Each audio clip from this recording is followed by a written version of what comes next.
bakit tayo gumagawa ng kabutihan? Yun ang tanong natin lahat bakit tayo gumagawa ng kabutihan? Ano ba yung mga nagiging dahilan kung bakit tayo gumagawa ng kabutihan? Minsan hindi natin alam no? So po pwede nga dito, yung sinasabi kanina na dahil ba nakonsensya ka lang, Juan Bautista, nakonsensya ka lang, ngayon, ang tanong doon, paano ka makakagawa ng kabutihan kung pinatay mo si Juan Bautista, kung pinatay mo yung konsensya? Di ba yun yung minsan dumarating yung time na hindi natin pinapakinggan yung sigaw ng konsensya natin. So, hindi natin po pwede maging dahilan na kaya tayo gumagawa ng kabutihan ay dahil sa konsensya lang. Dahil pag namatay ito at hindi natin pinakinggan, hindi magaganap ang paggawa ng kabutihan. Pangalawa, paano kung hindi tayo magaya ni Elias na ang nakikita natin lahat sa kapaligiran ay kabutihan? Paano kung napunta tayo sa isang grupo na ang nakikita natin ay kasamaan? Diba? Paano kung puro panunuligsa lang? Paano kung masasamang gawain yung nakikita natin? Hindi natin yung nakikita yung kabutihan. E di ibig sabihin, hindi ka makakagawa ng tunay na kabutihan kasi wala kang makitang mabuti. Ngayon, syempre, may mga nagtatanong din, paano daw yung mga nasa bundok? Hindi sila nararating ng mga pare, ng mga ministro, ng mga missionaries, at wala silang maririnig na salita ng Diyos. Kapag wala ka bang narinig na salita ng Diyos, automatic na ba yun na wala ng kabutihan na lalabas sa'yo? Hindi. Kaya, itong tatlo na to na nabanggit ay daan lang. Ito yung mga pamamaraan lang para makagawa ka ng kabutihan, pero hindi ito yung dahilan. Ang tanging dahilan kung bakit ka gumagawa ng mabuti dahil meron kang binhi ng kabutihang itinanim ng Diyos sa ating puso.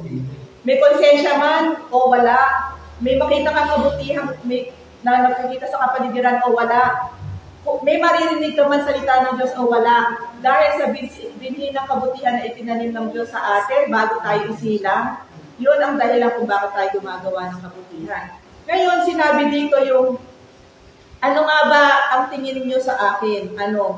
Di ba parang, ang sagot ni Pedro dito ay, kayo po ang Mesiyas. Ngayon, dahil tayo ay sumusunod kay Jesus, di ba kaya naman tayo nandito ngayon na nakikinig dahil gusto natin sumunod kay Jesus. So magpapake-Mesiyas tayo para maging instrumento tayo para makapagligtas ng ating kapwa. Hindi tayo yung tagapagligtas, si Jesus lang ang nag-iisang tagapagligtas, pero pwede tayo maging instrumento. Ngayon, paano mayayari tagapagligtas? Di ba? Si Jesus namatay sa krus. Sa atin naman ngayon, hindi naman kailangan ipako tayo sa krus para tayo ay makapagligtas. Pero mamamatay rin tayo. Bakit? Mamamatay tayo dahil ang papatayin sa atin yung ating pagiging makasarili.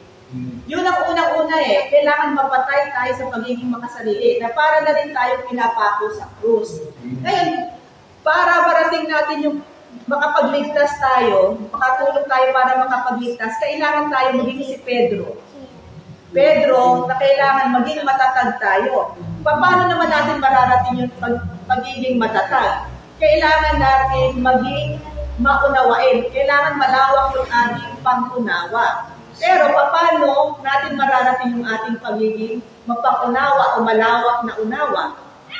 Kailangan natin na karanasan. Para lang natin maunawaan kung paano tayo makakapagligtas ng ating kapwa, kailangan natin siyang maunawaan muna. Pero bago naman natin siya maunawaan, kailangan natin ng karanasan. At bago natin tayo magkaroon ng karanasan, dapat tayong magsabuhay. So, pabalik ng pabalik yan. Mula sa pagiging Mesiyas, dapat maging matatag ka muna, at bago ka maging matatag, kailangan maging malawak ang pangunawa mo, at magiging malawak yung pangunawa mo kung ikaw ay magkaroon ng maraming karanasan, at magkakaroon ka lang naman din ng karanasan kung ikaw ay magsasabuhay. Pabalik ng pabalik yon. So, ang mensahe lang naman dito, kapag tayo ay matatag na, doon natin masasabi na makakabuo tayo ng iglesia. Ano yung iglesia? Tayo yon.